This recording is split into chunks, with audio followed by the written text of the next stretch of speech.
Next up is the inside cover pockets. So if you look at your cutting guide under album, then there's inside cover pockets. You should have your pieces A and B. So these are basic pockets. Here we've got tape on the dented side for your A piece. You're going to miter. And again, I'm using Maker Basics black 80-pound cardstock. Can pick that up in my shop. And then we have our piece B, which is a belly band. So tape on the dented side as well. You're going to fold on your score lines for both of these pieces. Then you're going to burnish. All right, so burnish that, your B piece, burnish your A piece. You're going to create two of these, two of each, because we need one for the inside cover pocket, the front inside cover pocket, and the back inside cover pocket. Then you're going to stick your piece B onto your piece A like so. All right, so we're going to layer these two pieces up. Right, you want to center this as best you can, or you can measure if you have to have it perfectly centered. And done. Now you attach. So let's grab our album cover. So here is our lovely album. I've already attached my inside cover pocket to the back, and now for the front.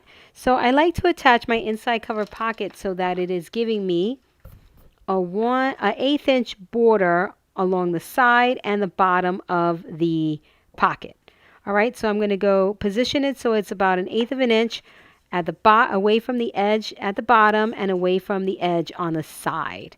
Over here, I usually have a little more than 1/8 of an inch. Okay, so that is the rule of thumb: 1/8 of an inch from the outside edge and the bottom.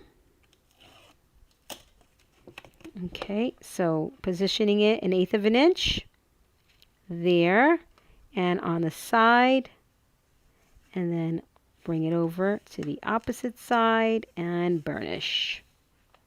All right, done. You want to repeat the same process for the back.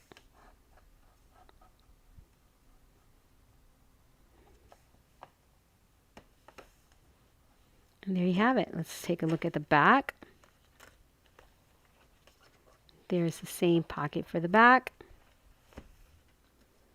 All right, we still have to do the cover, but I just want to show you something because sometimes I forget this part.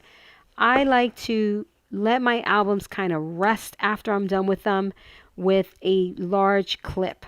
So I make sure that my binding system is flush all the way to my spine, which it should always do that, right? And then I clip it, especially if I'm using glue with any kind of large clip. This clip is in your supply list. All right, it's a standard supply list that I have, and this clip is included. I got it on Amazon, but binder clips will do.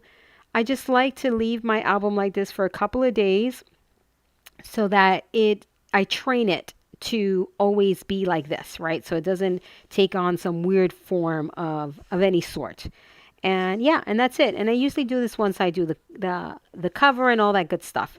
All right, so, or whenever you're going to put your album away, just train it to kind of fold and bend where you want it to do so, because if not, it could take on a weird shape and you don't want that. All right, so next up we will work on our cover.